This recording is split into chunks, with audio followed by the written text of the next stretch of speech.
ध्यान देना, ध्यान दो। ये जो अंदर की संपत्ति है, आत्मा निष्ठ होने की जो संपत्ति है, वही संपत्ति श्रेष्ठ है।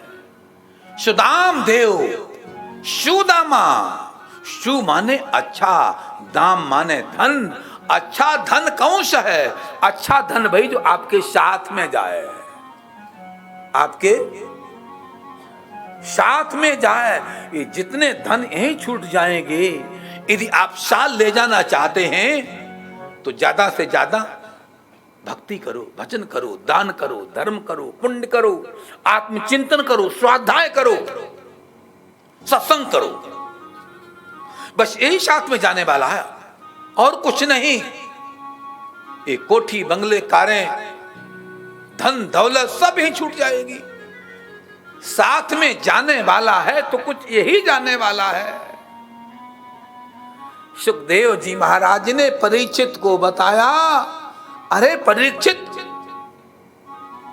दुनिया की दृष्टि से सुदामा जी अकिंचन है। कैसे है?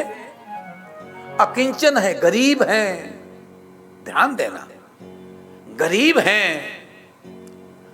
जब भगवान ऊपर से देखता है इस दुनिया में सबसे बड़ा धनवान कौन है, तो ध्यान देना, सबसे बड़ा धनवान कौन है तो कौन नजर आता है? टाटा बिरला, टाटा बिरला, ये नजर नहीं आते हैं। भगवान जब ऊपर से देखते हैं, यदि कोई सबसे बड़ा धनवान है तो मेरा सुदामा है। कौन है? सुदामा है। सबसे संपत्तिवान बनो, धनवान बनो, स्पर्धा करो। यदि स्पर्धा करनी है, इस धन के पीछे तुम स्पर्धा करते हो, बहुत मेहनत करते हो, बहुत श्रम करते हो, शरीर को गला देते हो, ये धन तो ही रह जाएगा। मेहनत कर करके शरीर को आप खराब कर देते हो, पर ये धन जाने वाला नहीं है। ऐसा धन कमाओ जो साथ में जाए, जो साथ में। बात तो मैं बहुत अच्छी आपको बता रहा हूं, सुदामा जी बहुत अच्छी बात कह रहे हैं, सुखदेव जी बहुत अच्छी बात कह रहे हैं। अच्छी बात जरूर पकड़ो, अच्छी बात जरूर पकड़ो। आज से नियम लो। मेरी माताओं, मेरे प्यारे भाइयों, आप जरूर जरूर भजन करते होंगे, जाप करते होंगे। जितना करते हो उससे 5 माला और बढ़ा दो। 5 माला, यदि आप 5 माला, 10 माला, 11 माला बढ़ा दोगे तो हमारे स्वामी प्रेमपुरी जी महाराज मन में सोचेंगे कि आनंद चैतन्य हरिद्वार से आया, मेरी पुण्य स्मृति के अवसर पर इसने मेरे भक्तों को 5-5 मालाएं बढ़ा दी। महाराज जी ऊपर बैठ के खुश होंगे, प्रसन्न होंगे, आह्लादित होंगे, हर्षित होंगे कि एक महात्मा ने आकर के प्रयास किया कि मेरे भक्त 5-5 मालाएं और बढ़ाएं। यदि 5-5 मालाएं बढ़ा दी तो भागवत सप्ताह सफल, भागवत सप्ताह सफल, हमारा सुनना सफल। नियम लो, नियम में बहुत बड़ा बल होता है, ताकत होती है। संकल्प लो, संकल्प में बहुत बड़ा बल होता है। मैं संकल्प क्यों कराता हूं? रोज कराता हूं। रोज संकल्प क्यों कराता हूं? इसीलिए तो कराता हूं, इसलिए संकल्प कराता हूं। संकल्प लो कि मैंने रोज रोज रोज इसी प्रकार से भगवान का भजन, चिंतन, जप, स्मरण करना है। ध्यान देना। सुदाम देव को भगवान ने ऊपर से देखा, बहुत चित्त प्रसन्न हो गया। ध्यान देना, ये 2 सगी बहनें हैं, 2, लक्ष्मी जी और दीनता, दरिद्रता, दरिद्रता और लक्ष्मी 2 सगी बहनें हैं। थोड़ा कथा पक्ष भी कह दूं, ये सगी बहनें हैं, कथा पक्ष है। एक बहन सुदामा को ब्याह दी गई, जिसका नाम दर्दता है, और दूसरी बहन ब्याह दी गई कृष्ण को। ये दो बहनें हैं ना, रुक्मिणी लक्ष्मी भगवान कृष्ण को ब्याह दी गई, उनके साथ विवाह हो गया, और बेचारी दर्दता का विवाह सुदामा जी के साथ हो गया। बोलो कृष्ण कन्हैया लाल की जय। सुनो, कथा बहुत प्यारी है सुदामा जी की।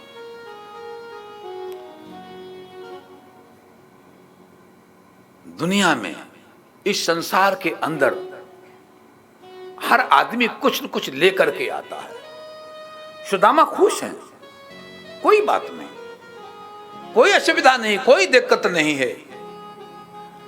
हे प्रभु, देखो कितनी सुंदर बात, जैसी स्थिति है उसमें खुश रहने का प्रयास करो। सुदाम देव कहे, हे प्रभु, हे दीनबंधु दातार करुणा भंडार मेरे श्याम सुंदर, ये तूने मेरे को धन दिया होता तो मैं तुझे भूल जाता। बहुत अच्छा किया सुदाम बोले, हे प्रभु तूने बहुत अच्छा किया, मेरे पास तूने व्यर्थ का धन नहीं दिया, संसारी धन मिलता मैं भगवान को भूल जाता। ध्यान देना, सुदामा जी गरीबी में खुश हैं। दुनिया की दृष्टि में, दुनिया के नजरों में जो गरीबी है उसमें सुदामा खुश हैं, प्रसन्न हैं, बहुत प्रसन्न हैं। कभी सुदामा जी को मन के अंदर कोई अफसोस नहीं होता है। सुदामा कहते हैं, मेरे धन के सामने ये धन कोई चीज नहीं है, कोई महत्व नहीं रखता है। सुदामा जी बहुत प्रसन्न हैं। एक दिन पत्नी बोली, कहा कि जाओ कुछ पुरोहित कार्य करके आओ, जजमानों के यहां जाओ, कुछ लेकर के आओ, ये सारे बाल बच्चे भूखे हैं। एक बात ध्यान रखना, जब गरीबी आती है तो संतानें बहुत होती हैं घर में। जितना आदमी पूंजीपति होता है घर में संतानें नहीं होती हैं। वारिस सोचने पड़ता, वारिस किसको बनाऊं, ये संपत्ति किसको सौंपूं, किसको दूं। ईश्वर की बड़ी विचित्र लीला है। बड़े बड़े कुबेरपतियों के यहां पर संतान नहीं होती है, ये संपत्ति किसको सौंपूं, समस्या उलझन है। और गरीब के घर में लाइन लग जाती है, संतान पे संतान, संतान पे संतान। ध्यान देना, ऐसा मैंने किसी ग्रंथ में पढ़ा है कि सुदामा के कई बच्चे, एक दो नहीं कई बच्चे। सुशीला ने कहा, कई बच्चे हैं, इन्हें भूख लगती है, आप इतना भजन मस्त रहते हो, कोई चिंता नहीं होती है।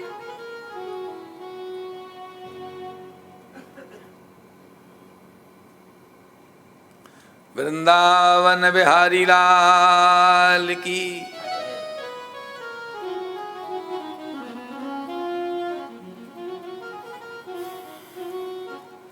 अब मैं भाव में जाऊं कि ना जाऊं, सोच रहा हूं। कथाएं कई कहनी मैंने सोचा कि मैं आज टाइम पे खत्म करूंगा, सुबह सही टाइम पर खत्म किया। ये आपके मन में नहीं रह जाए कि महाराज तो अपनी मस्ती में बोलते हैं, कोई मतलब हमसे नहीं होता है। हमसे, हमारे टाइम से, हमारी व्यवस्था से कोई मतलब नहीं है, ऐसा आपके दिमाग में न रह जाए, इसलिए मैं प्रयास कर रहा हूं। 2-3 दिन बोला, बिल्कुल सुई देख के बोला, बीच में 1-2-3 दिन मैं बह गया। चाहता हूं कि आज बंधा रहूं। सुनो, संभाला अपने को मैंने, ये प्रसंग बहने का था। क्या स्थिति सुदाम देव की। सुदाम देव जी महाराज, बोल वृंदावन बिहारी लाल की, कृष्ण कन्हैया लाल की, जय जय श्री राधे। सुशीला ने कहा, अरे कई दिन से भोजन नहीं मिला है, एक टाइम नहीं, कई दिन से भोजन नहीं मिला है। बच्चों को जैसे तैसे करके भोजन दे रही हूं। बड़ी समस्या है, बड़ी उलझन है। सुदामा जी ने बड़ी अच्छी व्याख्या कर दी। देवी ये बताओ, जब एकादशी आते हैं तो उस दिन क्या रहते हैं हम लोग, क्या करते हैं? रोटी नहीं खाते हैं, भोजन नहीं पाते हैं। जब एकादशी को भोजन नहीं करते हो, उसका क्या मिलता है? न खाने का, बोले पुण्य मिलता है। क्या मिलता है? पुण्य मिलता है। तुमने भोजन कब से नहीं किया? बोले 3 दिन हो गए हैं। और जो एक दिन भूखा रहता है उसे पुण्य मिलता है। तुम 3 दिन भूखी नहीं तो तुम्हें पुण्य नहीं मिलेगा। तुमने 3 दिन लगातार इकट्ठी एक साथ एकादशी की। परिस्थिति के अनुसार अपने को बदलो, पुण्य मिलेगा। कई बार परिस्थिति जटिल हो जाती है, हम सोच सोच के परेशान हो जाते हैं। परिस्थिति के अनुकूल थोड़ा ढलने का प्रयास करो। अच्छा अर्थ करोगे, पुण्य मिल जाएगा, मन प्रसन्न रहेगा। एक लाभ नहीं, कई लाभ हैं। सुदाम देव ने कहा, देवी देखो, एकादशी के दिन भूखे रहते हैं, हमको पुण्य की प्राप्ति होती है। अरे हम तो पुण्य ले लेंगे, बच्चे क्या खाएंगे? जाओ, कुछ नहीं जानते हो, ये बच्चों की व्यवस्था करो भोजन की। सुदाम देव कभी किसी से याचना नहीं करते हैं।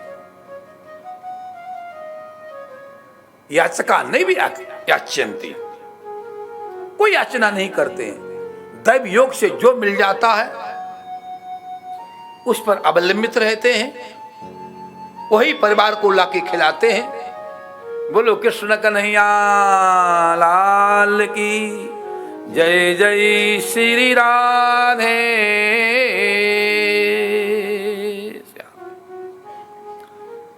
आज सुदाम देव जी महाराज से देवी बोली, आपने एक दिन कथा प्रसंग में, सत्संग में सुनाया था कि हमारे मित्र भगवान कृष्ण हैं। एक दिन आपने सुनाया था कि हमारे मित्र भगवान कृष्ण हैं। सत्संग करते करते, कथा को बांचते बांचते ऐसा आपने कहा था। ध्यान देना, प्रेम से बात को सुनना। बिना कारण के कभी कार्य नहीं होता है, कभी कारण के बिना कार्य नहीं होता है। भौतिक दृष्टि से, संसारिक दृष्टि से सुदामा जी गरीब क्यों हो गए? ध्यान देना, भौतिक दृष्टि से सुदामा जी गरीब क्यों हुए? शुक्ल यजुर्वेद में मंत्र आता है, सुनो ध्यान से। शुक्ल यजुर्वेद में ईशावास्योपनिषद में मंत्र आता है, मां गृधा कश्य शुद्धनम। मां गृधा कश्य, किसी का, मां नहीं। मां गृधा मांगी लुंग, मां माने नहीं, मां माने नहीं, कश्य माने किसी का, गृधा माने ग्रहण करो, धनम माने धन। किसी का धन कभी ग्रहण नहीं करो चोरी से, होशियारी से, छल और कपट से। माग्रधा कश्य शुद्धनम, कभी भी होशियारी चालाकी से किसी के धन को हड़पने का प्रयास न करो। यदि चालाकी से किसी का धन लोगे तो क्या होगा? ध्यान देना, भूल कर रहे हैं, भूल होगा, हो जाए। यदि भूल हो गई तो उसका परिणाम जरूर भोगना पड़ेगा। ध्यान देना, हमारी चालाकी काम नहीं आएगी। सुदाम देव ने सोचा, सुशीला ने सोचा, सब आराम से खाते पीते हैं, ये हमारे घर में धन क्यों नहीं आता है? क्या कारण है?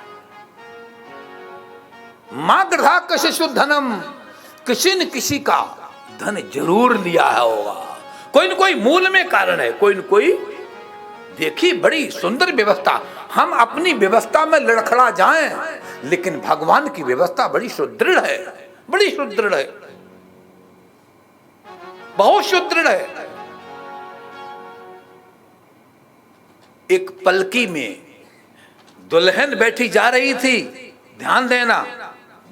एक किसान हल चला रहा था, हल को हाँक रहा था, और वो बैल बार बार हर चक्कर पर बैठता था, डंडे से मारता था किसान। जो डंडे का प्रहार करता था वो दुल्हन की पालकी वहां से निकली। उसने देखा बैल को पीटते हुए। मल्लाहों कहानों से कहा पलकी रख दे। जब पलकी रख दी गई, पलकी से उतरी और बैल के कान में जाके कहा, और बैल चलने लगा। बिल्कुल नहीं बैठा, बहुत देर चलता रहा। किसान ने कहा ये तो हर चक्कर में बैठने वाला था, ये अब ये क्यों भाग रहा है, बिल्कुल नहीं बैठता है। उसे आश्चर्य हुआ। हम परेशान हो गए इस बैल को ठीक करने में, और इस देवी ना के पता नहीं क्या कान में कह दिया। उसने हल को रोका और भागा उस पलकी के आगे पीछे पीछे, दौड़ के पलकी को रुकवाया। कहा बेटी तू मेरे बैल के कान में क्या कह गया गई है? वो बैल तो बहुत आराम से चल रहा है, ईमानदारी से चल रहा है, एक बार भी नहीं बैठा, मक्कारी नहीं की, गद्दारी नहीं की, तूने क्या ऐसा कान में बोला? बोले आपको इससे क्या मतलब, आपका मसला हल हो गया, आपका बैल ठीक हो गया, अच्छा काम कर रहा है, और क्या लेना था? बोले नहीं, बताना पड़ेगा तुमको, बताना पड़ेगा ये बैल क्यों अब नहीं बैठ रहा है, क्यों मक्कारी गद्दारी क्यों नहीं कर रहा है, अभी खेत को बराबर जोत रहा है, क्यों? बताना पड़ेगा तुमको। पलकी तब तक नहीं उठने दूंगा, जाने नहीं दूंगा, बता के जाओ। लड़की ने सोचा पीछे बारात आ रही है, धमाल हो जाएगा, कहां क्या कैसी बात, क्या बात? उसने कहा देख, कर्मणा गहनो गति, कर्मणा, वहां पर बताया किसान को मां गृधा कश शुद्धनम, किसी का धन ग्रहण नहीं करना चाहिए। आज जो बैल बना है वो पहले तेरा सगा भाई था, इसने तेरी संपत्ति को, उसने उसके हिस्से को, उसकी संपत्ति को, उसके वैभव को चालाकी से, चतुराई से, हेर फेर से खूब खाया, खूब लूटा, खूब लिया। अब वो तेरे घर में आके बैल बना है, बैल बना है, हल में चल रहा है, तू उसको मारता है। हमने देखा, मुझे याद आ गया है, मेरा साथी है, मैं इसकी उस समय पत्नी थी, इसको मैं समझाता था कि ऐसा मत कर, पर इसने मेरी एक नहीं मानी। अब ये मर के बैल बना, हम स्त्री बनी, नारी के शरीर में आई, इंसान बनी, लेकिन फिर भी मुझे दया आई। उस तेरे भाई को मैंने समझाया कि उस बात तूने गद्दारी की, तू बैल बना, अब गद्दारी कर रहा है, क्या बनना चाहता है? उसकी बात समझ में आ गई, वो चलने लगा है। धन खाया उसने, धन लिया है। वेद कहता है मां गधा कश शुद्धनम, किसी के धन को हड़पो नहीं, आप अपने को अपना मानो, अपने को अपना मानो। सुदामा जी महाराज, सुशीला जी चिंतन करती हैं, हर गरीब को खाने को मिलता है, हमें खाने को कहीं क्यों नहीं मिल रहा है? लगता कहीं चूक हो गई, लगता कहीं भूल हो गई। ध्यान देना, कहां चूक हुई, कहां